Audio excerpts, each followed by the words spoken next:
আল্লাহর নবী সাল্লাল্লাহু আলাইহি সাল্লাম বলেছেন, হ্যাঁ আমার উম্মতরা তোমরা শুনে দাও, আল্লাহ রসুল বলেছেন একটা মহিলা সামান্য একটা বিলাইকে মেরে দেওয়ার কারণে রে মুসলমান, বিলাই, এই যে আমাদের বাড়িতে বিলাই আছে, যদি আমাদের বাড়িতে দুধ রাখা আছে, মাছ রাখা আছে, মাংস রাখা আছে, বিলাই যদি খেলায় মন খারাপ হবে না? হবে না? বলেন মন খারাপ হবে না? হবে না? আল্লাহ নবী বলেছেন একজন মহিলার বিলার ওপরে কোনো নারাজগি ছিল, বিলার ওপরে রাগ হয়েছে, বিলাই যে কিস দোষ করেছিল আল্লাহ জানে। ওই বিলাইটাকে রাগের কারণে ওই বিলাইটাকে খুঁটি দড়ি দিয়ে, জিঞ্জির দিয়ে, দড়ি দিয়ে সুন্দর করে একটা খুঁটিতে বেঁধে রেখে দিয়েছি। বিলাইটাকে খাবারও দেয়নি, বিলাইটাকে পানিও দেয়নি, গলাখানটা তার ছেড়ে দেয়নি যে যার বিলাই যা তুই দুনিয়াতে চড়ে ফিরা খা। আল্লাহ রসুল বলেছেন উম্মত রে, একটা বিলাইকে শুকিয়ে শুকিয়ে মেরে দেওয়ার কারণে, একটা বিলাইকে খানা পিনা না দেওয়ার কারণে বিলাইটা শুকিয়ে শুকিয়ে মরে গেল। নবী বলেছেন ওই মহিলাটা নমাজ রোজা সব কিছু করা সত্ত্বেও ওই মহিলা আল্লাহর জাহান্নামের আগুনে পড়বে। সামান্য একটা বিলাই, ছোট গুনাহ, হে একটা বিলাইকে মারলে কি হবে রে? না, নবী বলেছেন একটা বিলাইকে মেরে দেওয়ার কারণে জাহান্নামের আগুনে। একটা কুকুরকে পানি পান করি একটা জানিয়া বেশ্যামায় লোক জান্নাতি হয়ে গেছে। বলবেন কেমন কথা যে মাওলানা? জি, হাদিস সহি, কুকুরকে পানি পান করায় রান্ডি, যাকে আমাদের ভাষাতে আমরা বলি বেশ্যা, জেনা করে বেড়াইতো, আল্লাহকে জান্নাতে ঘোষণা করে দিয়েছে। বলবেন কেমন কথা? আল্লাহ রসুল বলেছেন ইমরাতুন ফাহেসা, একটা বেশ্যা নারী জেনা ব্যভিচার করতো, গরমের টাইম রাস্তাতে হেঁটে চলেছে, হাঁটতে হাঁটতে হাঁটতে তাকে পিপাসা লেগেছে, পানি পান করব বলে খুঁজছে কোথায় পানি আছে, দেখছে রাস্তাতে একটা ইন্দারা আছে। ইন্দারা বুঝেন তো আপনারা? যারা বুড়া পুরানা মানুষ তারা ইন্দারা থেকে পানি তুলে খেয়েছেন, তারা বুঝতে পারবেন। এখনকার হয়তো ছেলেপিলেরা বুঝবে না, দেখেন ইন্দারা কাকে বলে। ইন্দারা আছে একটা।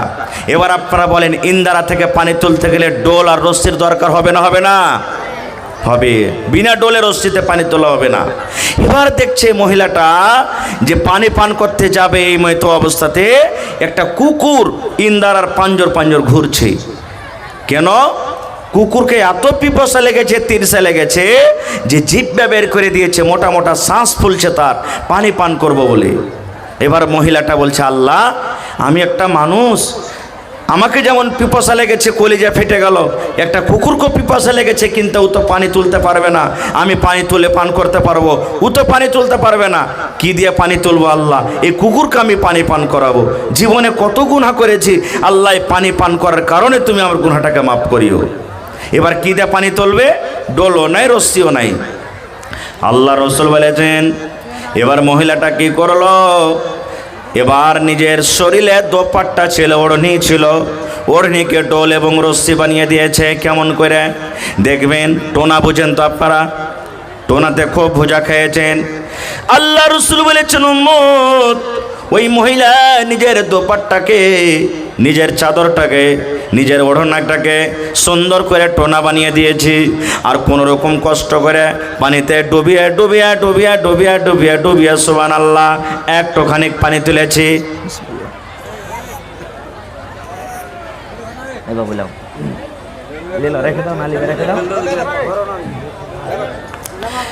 এবার আস্তে আস্তে করে পানি তুলে দিয়েছি। আল্লাহর নবী বলেছেন ওই ওড়না দোপাট্টাতে পানি তোলা পর পা দিয়ে এরকমভাবে একটু গর্ত করে দিয়েছি, একটু করে খাল করে দিয়েছি। এবার ওড়নার পানিখানটাকে ঢেলে দিয়েছে। এবার কুকুর জিভে দিয়ে চেটে চেটে চেটে চেটে চেটে চেটে পানি পান করতে শুরু করেছে। দেখবেন বাড়িতে বকরি আছে, বাড়িতে গরু আছে, মহিষ আছে, পানি যখন খেতে দেবেন চুম করে করে খাবে। কিন্তু কুকুর দেখবেন, কুকুর বাড়িতে মার খাবে, পানি খাবে, তখন কিন্তু কুকুর ওই জানোয়ারের মতো, গরুর মতো, বকরির মতো, মহিষের মতো চুম করে খাবে না, জিভে দিয়ে চেটে চেটে পানি পান করবে। আল্লাহ নবী বলেছেন ওই মহিলা ওই বেটি ছেলে যখন তার সামনে পানি রাখলো, কুকুর জিভ বেঁধে চেটে চেটে চেটে চেটে পানি পান করে হাঁপি তার বন্ধ হয়ে গেল, পিপাসা তার মরে গেল। আল্লাহ নবী বলেছেন ওরে সুবহানাল্লাহ, একটা জানিয়া মেয়ে ছেলে সারা জীবন জেনা করত, কত রকম পর পুরুষ তার ইজ্জত দেখেছে, কিন্তু একটা ছোট্ট সামান্য আমল, একটা কুকুরকে পানি পান করার কারণে আল্লাহ রাব্বুল আমিন তার জীবনের গুনাহকে মাফ করে আল্লাহ তাকে জান্নাতে ঘোষণা করে দিলেন। সুবহানাল্লাহ, জান্নাতি ঘোষণা করে দিলেন। এবার বলবো মাওলানা, কুকুর তো একটা নাপাক জানোয়ার, কত নাপাক জানোয়ার রে ভাই। তাহলে শোনেন, আল্লাহ নবী বলেছেন এ আমার মায়েরা খালারা, কুকুর এত বড় নাপাক জানোয়ার গে মা। নবী বলেছেন কুকুর যদি তোমার তরকারিতে মুখ দিয়ে দেয়, নবী বলেছেন তুমি তরকারি খেয়ে না, তরকারি ফেলে দাও। রুটিতে মুখ দিয়েছি, রুটি খেয়ে না, ফেলে দাও। ভাতে মুখ দিয়েছি, ভাত খেয়ে না, ফেলে দাও। আল্লাহ রাসূল বলেছেন যদি তোমার হাঁড়িতে, বর্তনে, লোটাতে, থালিতে, কড়াইতে যদি কুকুর মুখ দিয়ে দেয়, নবী বলেছেন তাকে তোমাকে 7 বার করে ধুতে হবে, কারণ কুকুর এত নাপাক জানোয়ার। তোমাকে 6 বার মাটি দিয়ে ছাই দিয়ে মানতে হবে, আর 1 বার 7 বার এরকম এরকম এরকম করে ধুয়ে নিতে হবে। রাসূল বলেছেন একটা বর্তনে যদি কুকুর মুখ দিয়ে দেয়, ওই কুকুরটাকে 7 বার করে ধুতে হবে, ওই বর্তনটাকে 7 বার করে ধুতে হবে, তাহলে বর্তনটা পাক হবে। এবার বলবো মুসলমান, কুকুর একটা এত বড় নাপাক জানোয়ার, যদি বর্তনে মুখ দিয়ে দেয় 7 বার করে বর্তন না ধুতে গেলে বর্তন পাক হবে না। এরকম কুকুরকে, এরকম নাপাক জানোয়ারকে যদি পানি পান করায় আল্লাহ গুনাহ মাফ করতে পারে, তাহলে মাদ্রাসার মাসুম বাচ্চা, আহারে যারা কোরআন পড়ে, যারা নবীর হাদিস পড়ে, যারা আল্লাহ এবং আল্লাহর নবীর জিকির আজকার করে, এরকম বাচ্চাকে খাইয়ে, এরকম মাদ্রাসাতে দান করে, বলেন আল্লাহ তাবারক ওয়া তাআলা কে জীবনের গুনাহ মাফ করবেন না? করবেন? জোরে বলেন করবেন? সুবহানাল্লাহ। আর একটা হাদিস আপনাদের সামনে বলি। আল্লাহর নবী একদিন ফজরের নামাজ পড়ে মুক্তাদির দিকে ঘুরে গেলেন। ফজরের নামাজের পর এবার নবীজি সালাম টালাম ফিরে মুক্তাদির দিকে ঘুরে এবার দেখছেন, দেখা পর বেলালকে কিন্তু দেখতে পাই না। নবীজি বলছেন বেলাল, ও বেলাল তুমি কোথায় আছো বাবা?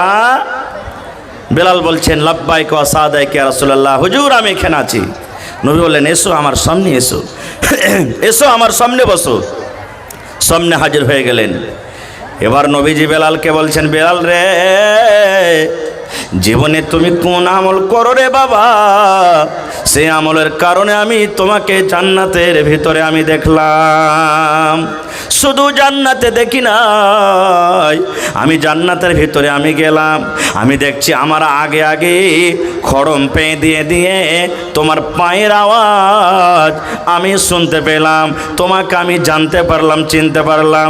আমি নবী পিছনে পিছনে জান্নাতের ভিতরে হাঁটছি, আর তুমি আমার সামনে আগে আগে জান্নাতের ভিতরে হাঁটছো। বেলাল রে, জীবনে তুমি কোন এমন আমল করেছো রে বাবা, সে আমলের ওপরে আল্লাহ রাব্বুল আমিন খুশি হয়ে রাজি হয়ে তোমাকে জান্নাত দান করেছেন, বলো তো বাবা। এই বেলাল, কি আমল তুমি করেছো? বেলাল বলছেন ইয়া রাসূলুল্লাহ, আমি তো দেখতে পাই না এরকম কিছু, আপনার সাথে নামাজ পড়ছি, রোজা করছি, তেলাওয়াত যা কিছু পারছি করছি, এরকম তো আমার কোনো আমল মনে আসে না। নবী বললেন না না না রে বেলাল, তুমি ভালো করে মনে করো, তুমি কোন এমন আমল করো যে আমলটার কারণে আমি তোমাকে জান্নাতের ভিতরে দেখলাম। এবার বেলাল বলছেন ইয়া রাসূলুল্লাহ, 5 ওয়াক্ত নামাজের পর নবী গো একটা আমল আমার আছে, একটা আমি আমল করি, সে আমলটা আমি করি, জীবনে জেনে বুঝে আমি ছাড়ি না। কি আমলটা? বলছে নবী গো, আমি যখন ওযু করি, আমার ওযুটা যখন ভেঙে যায়, আমি যখন ওযু করি আর ওযু করার পর আমার মন খানা কিন্তু মানে না গো নবীজি, যে আমি ওযু করে কেমন করে থাকবো, নামাজের টাইম হোক কিংবা না হোক, হয়তো বেলা 8টার সময়তে ওযুর দরকার হলো ওযু করলাম, হয়তো বেলা 2টার সময়তে ওযু করে নিলাম, হয়তো বেলা রাত 9টার সময়তে ওযু করে নিলাম। নামাজের টাইম হোক কিংবা নাই হোক, যখন যখন ওযু করেছি নবী গো, আমি মসজিদে গিয়ে 2 রাকাত আমি নফল নামাজ আদায় করেছি। আমি ওযু করার পর ওযুর আমি হকটা আদায় করেছি।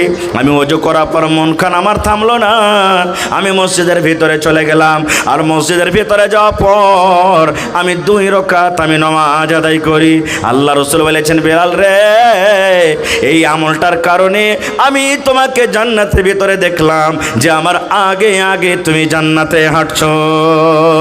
নারে তাকবীর। আর একটা হাদিসের কথা বলি, যেটা আমরা পাপকে পাপ মনে করি না। আচ্ছা ভাই, এই আমাদের সমাজে একটু আপনারা অন্তর থেকে বলবেন, সবাইকে আমরা পানি নিয়ে পেশাব করছি? জোরে বলেন, পানি নিয়ে পেশাব করছে কি না? পানি লি না আমি। এবার একটা হাদিস শুনেন, নবীজি একটা ঘোড়ার উপরে চড়ে আছেন, ঘোড়ার উপরে চড়ে আছেন, যাচ্ছেন, যেতে যেতে যেতে হঠাৎ ঘোড়াটা ঝিড়কে গেল, বিদকে গেল, মনে হয় নবীজিকে ঘোড়া ফেলে দিবে, এরকম হয়ে গেল। নবীজি নেমে গেলেন, সাহাবায়ে কেরাম শুতে আছেন। আল্লাহ রাসূল সাল্লাল্লাহু আলাইহি সাল্লাম নামার পর দেখছেন ওখানে কয়েকটা কবর আছে। কি আছে? কবর আছে। এবার নবীজি বললেন, হ্যাঁ গো, এই কবরগুলোকে তোমরা চিনো? বলছে, জি হুজুর চিনি। আল্লাহ রাসূল সাল্লাল্লাহু আলাইহি সাল্লাম বললেন, ও আমার সাহাবীর দলেরা শোনো, এই আমার ঘোড়া বিদকে গেল, ঘোড়া আমার ধিড়কে গেল, যেন আমাকে ঘোড়া ফেলে দিবে। কেন আমার ঘোড়াটা ধিড় তোমরা জানো? বলছেন না। আল্লাহ রাসূল বললেন, এই কবরের ভিতরে আযাব হয়, এই কবরের ভিতরে এখন আযাব হয়। দুনিয়ার কোনো মানুষ, দুনিয়ার কোনো জিন এই কবর আযাব শোনার আল্লাহ রাব্বুল আলামিন তাকে ক্ষমতা দান করেনি, কিন্তু জানোয়ারেরা শুনতে পায়, বুঝতে পারে। এই কবর আযাব শুনে আমার ঘোড়া ধিড়কে গেল, যেন আমাকে ফেলে দিবে। সাহাবায়ে কেরাম বলছেন, ইয়া রাসূলুল্লাহ, তারা দুনিয়াতে কোন এমন পাপ করেছিল, দুনিয়াতে কোন এমন গুনাহ করেছিল, সেই গুনার কারণে কবরে তারা আযাব হয়? নবীকে একটু বলেন। আল্লাহ রাসূল বললেন, হে আমার মায়েরা, খালারা, যুবকেরা শোনেন। নবী বললেন, সাহাবীরি, গুনাহ দুটা বড়, পাপ দুটা বড়, গুনাহ দুটা বড়, পাপ দুটা বড়, কিন্তু গুনাহ থেকে বাঁচাটা ছিল আসান। মানুষ ইচ্ছা করতে গেলে গুনাহ থেকে বাঁচতে পারত, কিন্তু গুনাহ থেকে না বাঁচার কারণে আল্লাহ রাব্বুল আলামিন তার কবরে তারাকে শাস্তি দেন। কত জোরে জোরে তারা চিৎকার করে তোমরা জানো? কত জোরে জোরে কবরে তারা কান্দে জানো? হাউমাউ হাউমাউ করে চিৎকার করছে, মা বাঁচাকে, আল্লাহ মরে গেলাম, আল্লাহ মরে গেলাম, আর সহ্য হয় না, আল্লাহ তুমি বাঁচাও, আল্লাহ তুমি বাঁচাও। এরকমভাবে তারা কবরে চিৎকার করে কান্দে। আল্লাহ রাসূল বললেন, সাহাবীরে, যদি আমি আল্লাহকে বলি, মাবুদ, এই কবরে এরা এতভাবে চিৎকার করছে, আল্লাহ তুমি একটু আমার সাহাবীরাকে শুনিয়ে দাও। আমি যদি আল্লাহকে দোয়া করি, আল্লাহ তোমাদেরকে শুনিয়ে দিবে, কিন্তু আমি দোয়া করব না। এই জন্য দোয়া করব না যে তোমাদের যখন আত্মীয় কেউ মারা যাবে, ভয়ের কারণে তখন তোমরা তাকে দফন করবে না, দফনই করবে না তোমরা তাকে, যে ওই বাপরে কবরে এরকম আযাব, একে দফনই করব না কো। এবার সাহাবীরা বলছেন, হুজুর, তারা কোন এমন পাপ করত যে পাপের কারণে কবরে আযাব? আল্লাহ রাসূল সাল্লাল্লাহু আলাইহি ওয়াসাল্লাম বলেন, সাহাবীরি, দুজনের মধ্যে একজন ছিল চুগলখোর। কি ছিল? জোরে বলে।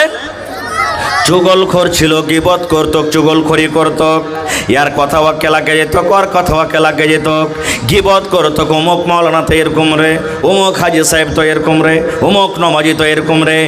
1 নম্বর গুনাহ এটা। আর 2 নম্বর যে কবরে আযাব হয়, এই লোকটা পেশাবের ছিটা থেকে বাঁচত না, পেশাবের ছিটে থেকে বাঁচতক না খো। ভাই, একটা হুঁচলা বেটা ছেলে জালসা শুনতে গেছে, আর জালসা শুনতে যা মাওলানারা বলেছেন যে ভাই পেশাব যখন করবে তো নরম জায়গাতে পেশাব করিও। কেন? কড়া জায়গাতে পেশাব করলে ছুটে আসবে না, আসবে না ভাই? আপনার দিকে ছুটে চলে আসবে। হুঁচলা বেটা ছেলে কি করেছে, তারপর দিন জালসা শুনতে যে বোরাতে আধ বোরা বালি লিয়ে যেখানে যেখানে যে ঘাড়ে কেরা মাথা টেকেরা বালি ডুহেলে বেড়াই। ওকে তখন একটা লোক কইছে যে, হ্যাঁ রে ভাই, কি করছিস তুই? কি মাথাতে তোর এগলে? কুজি এই লেগে তো জীবনে কোনোদিন জালসা শুনতে যাই না, সালা একটা আমার সাথীর চক্করে পড়ে রাইতে জালসা শুনতে গেছি। হুসেন মৌলানা ওয়াজ করেছে যে লরম মাটি দিয়ে তুই পেশাব কর। আর লরম মাটি কোনটা খুঁজে বেড়াবো, ওই লেগে বালি নিয়ে বেড়াচ্ছি, যখন যখন পেশাবের জরুরি হবে আমি বালিতেই পেশাব করবো। এর মতলব এটা নয় যে বালি নিয়ে বেড়াইতে হবে। ভাই মুসলমান, এবার আমার যুবকেরা বলবো, যুবক রে, পেশাবের ছিটাতে যদি না বাঁচার কারণে কবরে যদি আযাব হয়, আপনি রাত দিন 24 ঘন্টা নাপাক হয়ে থাকছেন, রাত দিন আপনি পেশাব করছেন, পানি নেন না, তাইলে আপনার অবস্থা কিয়ামতের দিন কি হইতে পারে কবরে। বুঝলেন? এটা জরুরি নয় যে মৌলী সাহেব নামাজ পড়ি না তো কি করব, পানি খরচ করে কি করব, যে না। আত-তাহুর শাতরুল ঈমান, নবীর হাদিস। মানুষের পাক সাফ থাকাটা হলো ঈমানের আধখানি অঙ্গ, আধখানি আলামত, আধখানি ঈমান, পাক সাফ থাকাটা। এই জন্য নামাজ পড়েন বা না পড়েন, আপনাকে পানি নিয়ে পেশাব করতে হবে। নবীর হাদিস, পানি না পান এমনও জায়গাতে আছেন, সুখা ইট সুখা ঢাললে আপনাকে সেই কাজটা ইস্তেঞ্জা করতে হবে, কিন্তু আপনাকে পাক সাফ হয়ে থাকতে হবে। আর একটা হলো কি, গীবত চুগলখড়ি।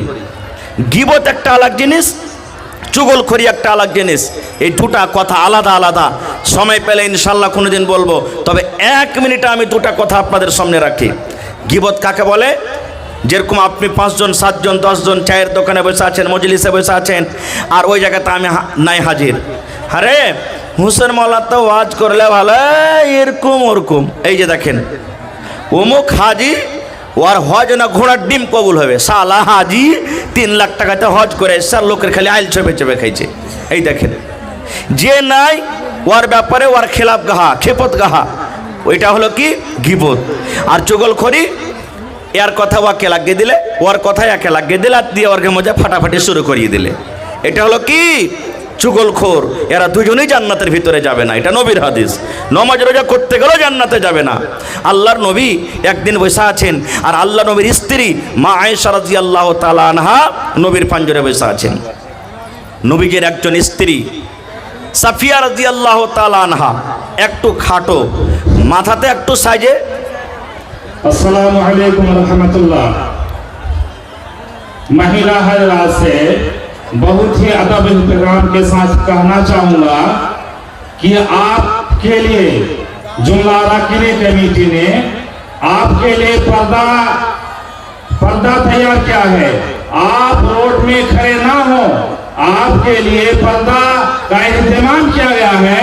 आप रोड में खड़े खड़े तमाशा बना रहे हैं, लिहाजा आपसे मैं बहुत ही अदब और एहतराम के साथ कहना चाहूंगा कि बार बार ऐलान ना कराएं, और आपके लिए जो पर्दा का इंतजाम किया गया है, आप पर्दा में आए और बैठकर जलसा को सुने, कुरान हदीस की तालीम के सुने।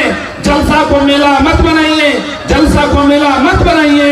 आप जलसे में आपके पर्दे में आए और रास्ते को जाम ना करें। ভাই আমার, আল্লাহর নবী একদিন বসে আছেন, আর আল্লাহ নবীর স্ত্রী মা আয়েশা রাদিয়াল্লাহু তাআলা আনহা নবীর পাঞ্জরে বসে আছেন। আর আল্লাহর নবীর আরও স্ত্রী ছিলেন একজন, নবীর পাঞ্জরে চলে আসছেন কোনো দরকার হিসাবে। এবার মা আয়েশা ইশারা করে বলছেন, হুজুর হুজুর, মানে ইশারা করছেন, দেখেন আপনার স্ত্রীর নাটি, যে নাটি খাটি বাইকটা যাকে আমাকে ভাষাতে আমরা বলি, আপনার কাছে চলে আসছে। মা সেটাই বলছেন, দেখেন আপনার স্ত্রী যে বাঁটি আছে, দেখেন দেখেন হুজুর আপনার কাছে আসছে। ওরে সুবহান আল্লাহ! যেমনই নবী শুধু তার মুখ থেকে বাঁটি এবং নাটি কথাটা শুনলেন, নবীর রাগে চোখ লাল হয়ে গেল। এবার নবীজি কি বলছেন জানেন? এই আমার বেবি আয়েশা, তুমি একটা মানুষকে নাটি এবং বাঁটি বলেছ রে বিবি। নাটি হলো আল্লাহর তৈরি, বাঁটি হলো আল্লাহর তৈরি। যারা ধলো ওরাও আল্লাহর তৈরি, যারা কালো ওরাও আল্লাহর তৈরি। ও আয়েশা, তুমি একটা মানুষকে এমনই কথা বলেছ যে কথাটা শুনতে গেলে মানুষের রাগ হবে, মানুষ লজ্জা পাবে। আমার বিবি আয়েশা, এই নাটা এবং বাঁটা কথাটা এমন খারাপ, এমন খারাপ। বিবির এই কথাটা ধরে যদি সমুদ্রে ছেড়ে দেওয়া হয়, এই নাটা এবং বাঁটা কথাটা সমুদ্রে ফেলে দেওয়া হয়, এই কথাটা এমন খারাপ, এমন খারাপ, গোটা সমুদ্রের পানি দুর্গন্ধ হয়ে যাবে। দুর্গন্ধর কারণে সমুদ্রের পানি পান করা যাবে না। আয়েশা, তুমি একটা লোককে নাটা এবং বাটা বলেছো, এই কথাটা ধরে যদি সমুদ্রে ফেলে দেওয়া হয়, সমুদ্রের পানি গোটা পানি দুর্গন্ধ হয়ে যাবে, দুর্গন্ধের কারণে পানিটা পান করা যাবে না। এবার বলেন, সামান্য যদি একটা নাটা এবং বাঁটা বলাতে নবী এত রেগে যান, তাহলে রাত দিন যে এক অপরে আমরা খিপত করছি, তাহলে আমাদের হালাতটা কি হবে? নবীজি নিজের বিবির উপরে রাখলেন, বিবিটাকে কত ভালোবাসেন জানেন? একটু ভালোবাসার কথাটা শুনেলেন, কত ভালোবাসেন নবীজি। মা আয়েশা নিজে বলেন, আমি নবীর পাঞ্জরে বসে আছি, নবী আমার পাঞ্জরে বসে আছেন, আমি গিলাসে দুধ নিয়েছি কিংবা পানি নিয়েছি, দুধ পান করছি মুখ লাগায়ে ঠোঁট লাগায়ে। আল্লাহ নবী আমার দেখছেন, আমার বিবি আয়েশা গিলাসের কোন জায়গাতে মুখ লাগায়ে ঠোঁট লাগায়ে পানি পান করেন, আমার দিকে আমার নবী দেখছেন। মা আয়েশা বলেন, ওই গিলাসটাতে আমি মুখ লাগায়ে ঠোঁট লাগায়ে পানি পান করতে করতে কিংবা দুধ পান করতে করতে অল্প কিছু পানি আছে কিংবা দুধ বেঁচে আছে, এবার আমি টেবিলের ওপরে রেখে দিলাম, নবীর সামনে আমি রেখে দিলাম, যেমনই রেখে দিলাম সুবহানাল্লাহ, নবীজি চট করে গিলাসটা উঠিয়ে নিলেন। আর উঠিয়ে নেওয়ার পর মা আয়েশা বলেন, যেই জায়গাতে আমি আয়েশা ঠোঁট লাগাই মুখ লাগাই আমি পানি পান করলাম, আমার দয়ার নবী আমার ওই মুখ লাগা জায়গাতে নিজের মুখ লাগায় নবীজি পানি পান করলেন। কেমন ভালোবাসা!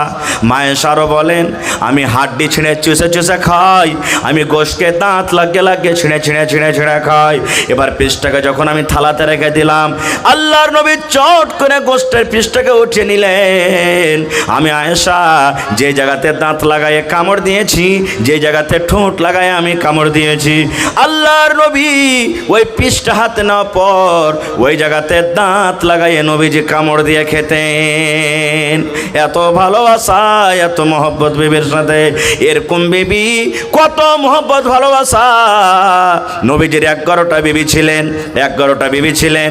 এ মুসলমান, নবীজির দিলে চাহাত ছিল, আল্লাহ রে আমি যেদিন মরবো আমার যেদিন মত হবে, সেদিন যেন আমার আয়েশার বাড়িতে মত হয়। কারণ নবীজির স্ত্রীরা অনেক ছিলেন, নবীজি বাড়ি বানিয়ে রেখেছিলেন।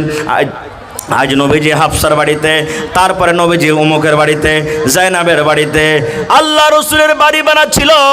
নবীজি মনে মনে ইচ্ছা করেছেন, আল্লাহ আমি যেদিন মরব, আমার যেদিন মত হবে, মালাকুল মত যেদিন আমার কাছে আসবে, সেদিন যেন আমার বিবি আয়েশার ঘরে আমার মত হয়। এবার বলবো, আয়েশাটা কত নেককার, আয়েশাটা কত নেককার, আয়েশাটা কত নেককার। একটু নেককারের কথা শুনগে মা, এ আমার ভাই শুনে, নবীজির স্ত্রী, প্রথম স্ত্রীর নাম মা খাদিজা রাদিয়াল্লাহু তাআলা আনহা, যে নবীর জন্য মাল কুরবানি করে দিয়েছেন। নবীজির আমার বাপকে দেখতে পাননি, নবীজি যখন মায়ের পেটে ছিলেন বাপ দুনিয়া থেকে চলে গেছেন। নবীজির বয়স 6 বছরকার মা দুনিয়া থেকে চলে গেছেন। নবীজির বয়স 8 বছরকার দাদু দুনিয়া থেকে চলে গেছেন। নবীজির লালন পালন করেছেন চাচা আবু তালেব। এবার নবীজির বয়স 25 বছর। সেই 25 বছর টাইমে মা খাদিজা রাদিয়াল্লাহু তাআলা আনহা মক্কা নগরে একটা ধনী মহিলা, মক্কা নগরে একটা ধনী মহিলা, তার সমান কিন্তু কহরের মাল ছিল না। নবীর আখলাক, নবীর চরিত্র, নবীর ব্যবহার দেখে মা খাদিজা নিজেই পায়গাম দিয়ে দিলেন নবীকে। তখন নবী হয়নি, পায়গাম দিয়ে দিলেন। এবার মা খাদিজার বয়স কত? 40 বছরকার, আর নবীজির বয়স 25 বছরকার। কতখানি তফাৎ হলো ভাই? কয় বছরকার ফরক হলো? 15 বছরকার হইল। বিয়ে হয়ে গেল। মা খাদিজাকে সব রাগায়, এ খাদিজা তুই একটা ইয়াতিমের সাথে বিয়ে করতে পারলি? আরে ওর কাছে তো 1 কাঠা জমিনও নাই, চাচার বাড়িতে খায় পিন্ধা মানুষ হইলো, ওর সাথে তুই বিয়ে করলি? এত বড় তুই মক্কার মধ্যে দৌলতমান মহিলা, ধন মাল সব তোর কাছে আছে, উট রাখাল গরু বাছুর, তুই একটা রাজা বাদশার কাছে তুই বিয়ে করতে পারতি, কিন্তু তুই একটা সামান্য এই গরিবের সাথে বিয়ে করলি? নবী একদিন আমার বসে আছেন, মা খাদিজা রাদিয়াল্লাহু তাআলা আনহা কাঁদছেন, চোখ দিয়ে পানি ঝরছে, কাঁদতে কাঁদতে কাঁদতে নবীর পাঞ্জরে চলে গেলে। নবীজি বলছেন, খাদিজা রে তুমি কাঁদো কেন, কি ব্যাপারটা, কি কারণে তুমি কাঁদছো রে খাদিজা? বলছেন, ইয়া রাসূলুল্লাহ, আল্লাহর নবী গো, মক্কার লোকেরা আমাকে নানা রকম কথা বলে, আমাকে ঘোঁচা দিয়ে দিয়ে কথা বলে, টানা দিয়ে দিয়ে বলে, যেটা আমি সহ্য করতে পারি না। আপনি হলেন আমার স্বামী, আর আমার সামনে যদি আমার স্বামীর কেউ দুর্নাম করে আমি খাদিজা সহ্য করতে পারি না। নবী বলছেন কি হয়েছে তুমি খুইলা বলো। বলছে নবী গো, মক্কার লোকেরা আমাকে রাগায়, মক্কার আমার যারা দোস্ত বন্ধু আছে আমাকে রাগায় যে দেখো দেখো খাদিজা একটা গরিবের সাথে এতিমের সাথে বিয়ে করেছি। এবার মা খাদিজা বলছেন নবী গো, আজ থেকে আমি আমার মাল, আমার জমিন, আমার বাড়ি, আমার রাখাল, আমার উঁট, আমার ভেড়া, আমার বকরি, যত কিছু মাল আছে নবী গো, আজ থেকে আপনাকে সঁপে দিলাম, সঁপে দিলাম, সঁপে দিলাম। আজ থেকে সেগুলো আমার নয়, সেগুলো আমার নয়। আজ থেকে যেন মক্কার লোকেরা এই কথা আমাকে বলে, খাদিজা দেখো একটা রাজার স্ত্রী। সব মাল আপনাকে সঁপে দিলাম, আপনার যেখানে ইচ্ছা সেখানে আপনি লাগাইতে পারেন, আমার কোনো অসুবিধা নাই। ওই খাদিজা রাদিয়াল্লাহু তাআলা আনহার কথা নবীজি মায়েশার সামনে একদিন বলছেন। আপনারা জানেন সতীনের ঝাল হয় না, হয় না? সতীনের ঝাল হয় ভাই। সতীনের কথা শুনতে পারবে না ভাই আমার।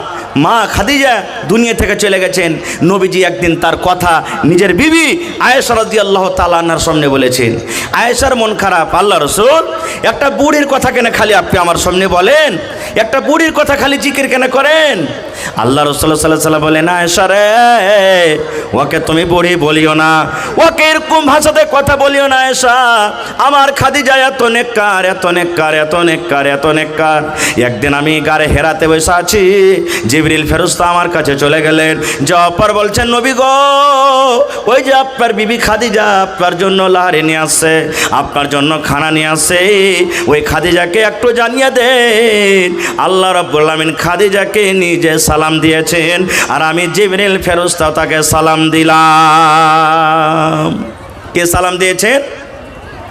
সালামটা কে দিলেন খাদিজাকে? আরো জোরে বলেন। আল্লাহ আর জিবরিল ফেরেশতা নিজে দিয়েছেন। নবী গো, আপনার বিবিকে আল্লাহর সালাম দিয়ে দেন, আল্লাহ সালাম দিয়েছেন, আর আমি জিবরিল ফেরেশতার সালাম জানিয়ে দেন। এবার নবীজি বলছেন, আয়েশা রে, আল্লাহর সালাম, জিবরিলের সালাম পেয়েছে আমার খাদিজা। আরে আয়েশা, তুমি আল্লাহর সালাম পাওনি, তুমি শুধু জিবরিল ফেরেশতার সালাম পেয়েছো। তাহলে বলার উদ্দেশ্য কি? যে মা খাদিজা কত বড় নেককার দিনদার মহিলা ছিলেন, সুবহানাল্লাহ, যে জিবরিল ফেরেশতা পর্যন্ত তাকে সালাম দিয়েছেন। আর সামান্য সে বিবি একটু মুখ দিয়ে নাটা এবং বাঁঠা কথাটা বলার কারণে নবী তার উপরে রেগে গেলেন। আর আমাদের তো আগে পিছে ডান দিকে বাম দিকে সব সময়তে গুনাতে আমরা ডুবে থাকি। তাহলে ভাই আমাদের কি করতে হবে ভাই মুসলমান? এই জন্য কবি বলেন যে কিতনি ছোটি হো নেকি উসে হালকি না জান, রব কি বখশিশ কে লিয়ে কোই বাহানা চাহিয়ে। বলার মেলায় কথা আছে ভাই। তবে ভাইরে, এই আজকের জালসাতে দুটা উদ্দেশ্য আছে, একটা কিছু দেওয়ার আর একটা কিছু নেওয়ার। আপনাদেরকে দিলাম, আল্লাহ হায়াতে রাখেন, ইনশাল্লাহ এই বিষয় নিয়ে আবার কোনোদিন আলোচনা করব। তবে ভাই, 1 টাকা দিবেন, 8 আনা দিবেন, আপনার কাছ থেকে আমি নিয়ে নিব।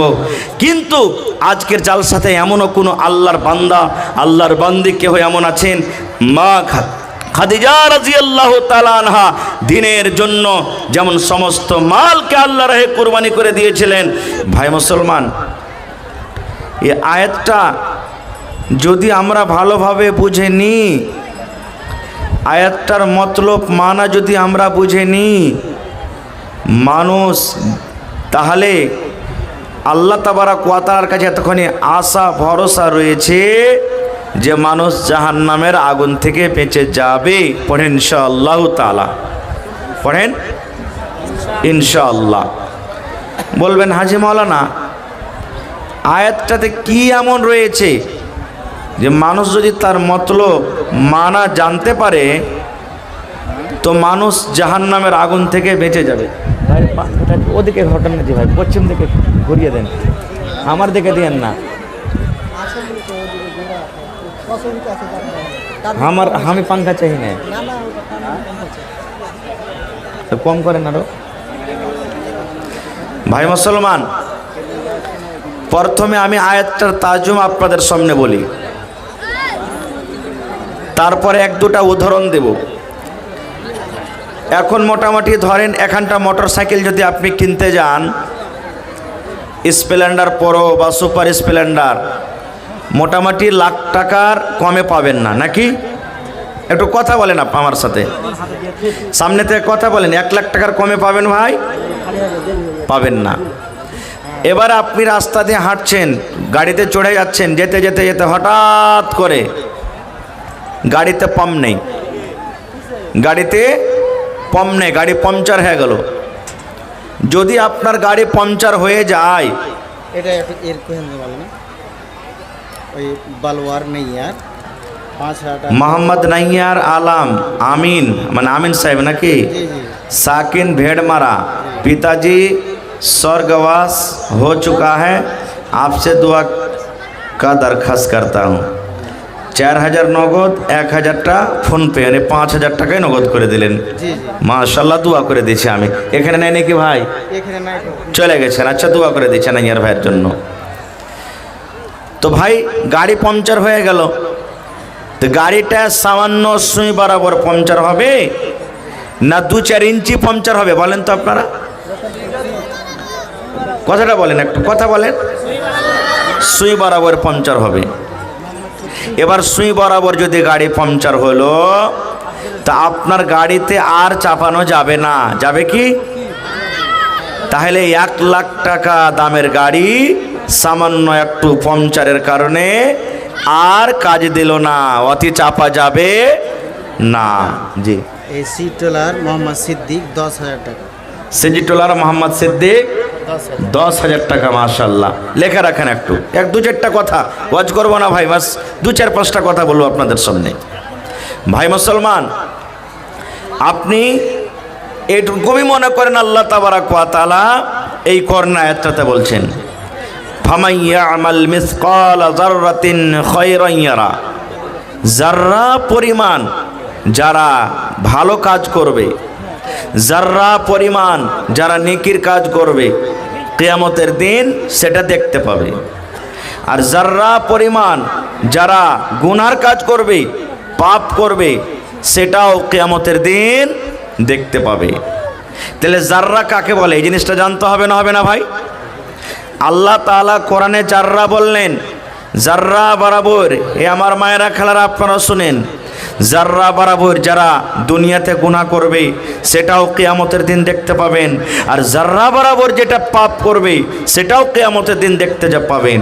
জালসা শুনতে এসেছেন, কিছু নিয়ে যাব বলে ভালোভাবে শোনেন ভাই আপনারা, না হলে কি বললেন মৌলানারা না বলেছেন কিছু বুঝতেই পারলাম না। ভাই মুসলমান, যাররা কাকে বলে?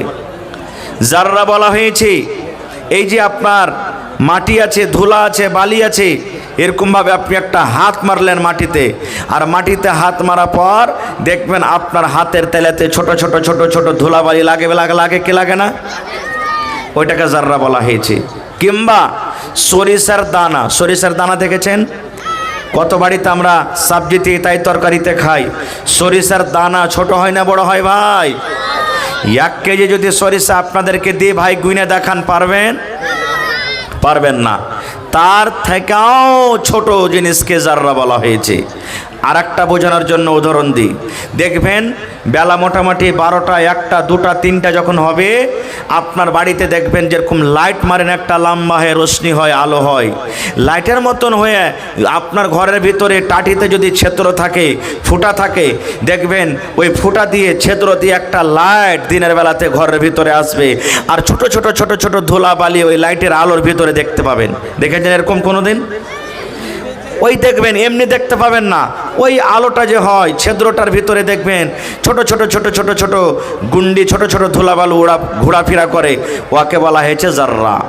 আল্লাহ তাআলা বলছেন, রে দুনিয়ার মানুষ, এই আমার মুমিন বান্দা, তোমরা শুনে নাও, যাররা পরিমাণ, যাররা বরাবর, সরিষার দানা বরাবর, সরিষার দানা থেকে ছোট।